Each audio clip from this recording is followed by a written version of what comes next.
Hello, dear friends. Today I'm going to talk about the financial scams that have proliferated during the pandemic you might fall victim to. As you know, keeping your money safe from scammers is very important. Watch till the end of this video, and if you have any more ideas on how you can be scammed, leave a comment below. Also, please press the subscribe button below and help our channel grow.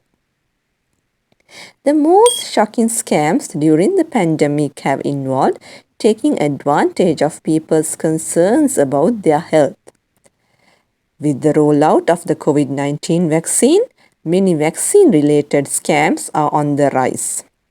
Scam texts and emails are being sent out asking people to provide their bank details in order to receive the coronavirus vaccine or confirm their appointment.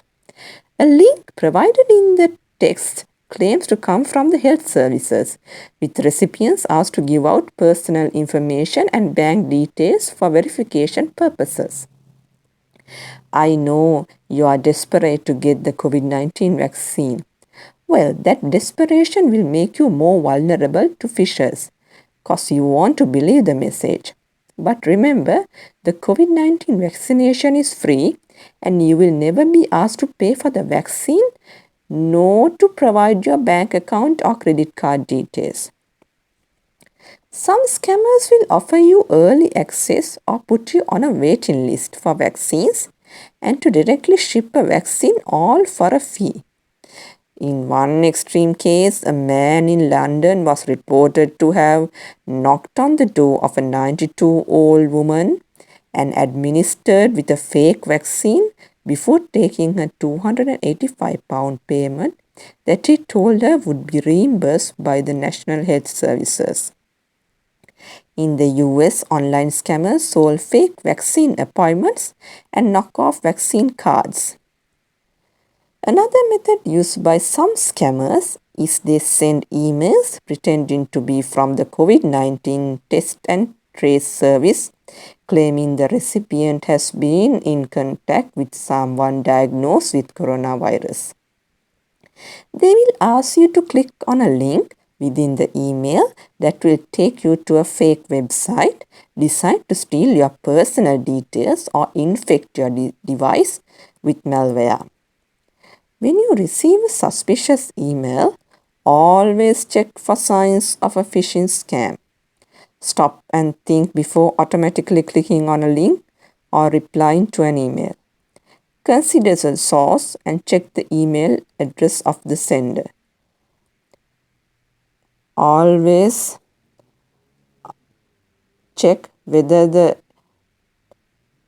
email address is legitimate. If the sender is asking for an immediate response or making it seem like it is an urgent situation that requires quick action, it is a scam.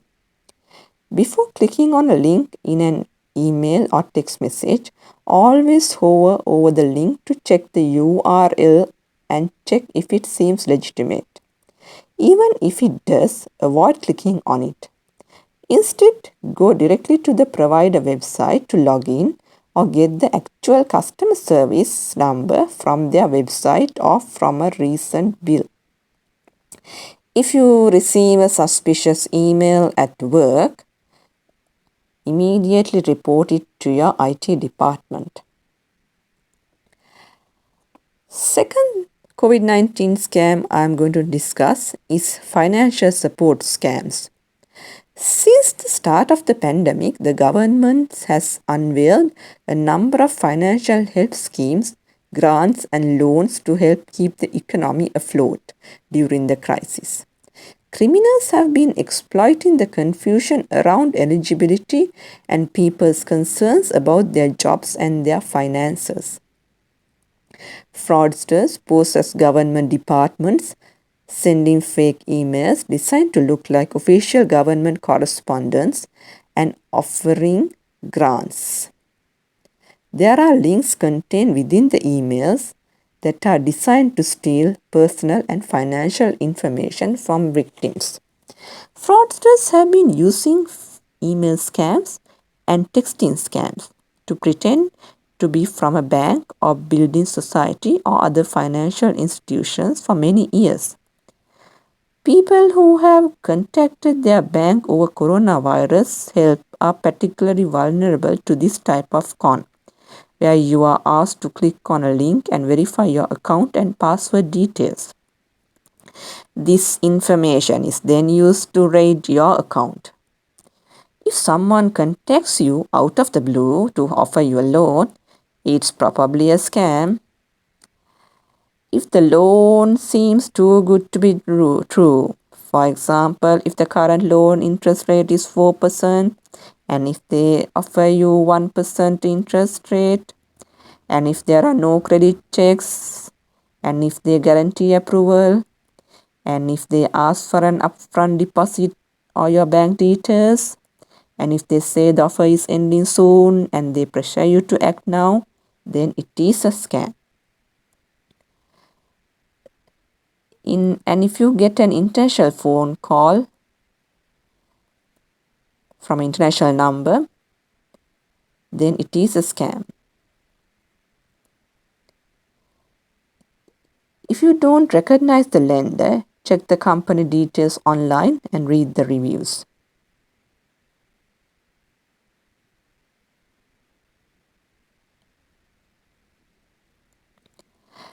Third COVID-19 scam I'm going to discuss is dating scam. Lockdown measures and other coronavirus restrictions have proved particularly difficult for those who live alone. Fraudsters have increasingly been exploiting those looking for love and companionship online by creating fake dating website profiles on social media to manipulate victims into handing over their money. Dating and romance scams often take place through online dating websites, but scammers may also use social media or email to make contact.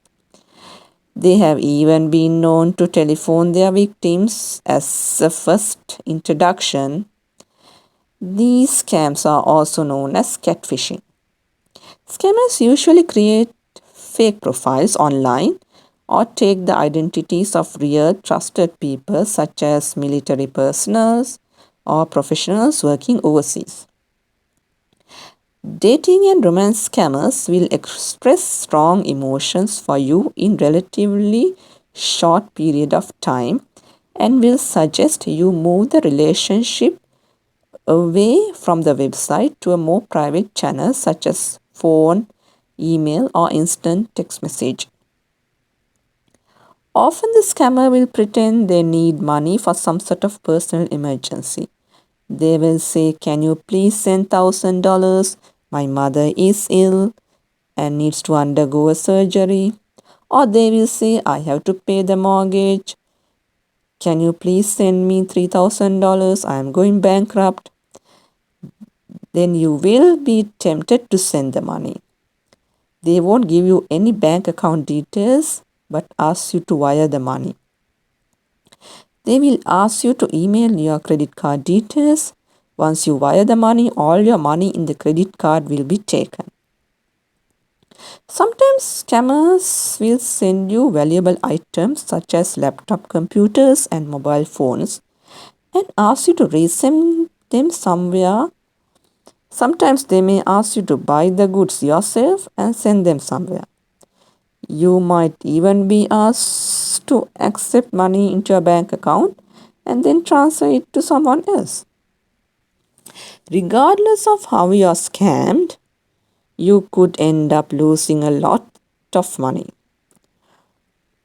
Online dating and romance scams cheat millions every year. The money you send to scammers is almost always impossible to recover. In addition, you may feel long-lasting emotional betrayal at the hands of someone you thought loved you.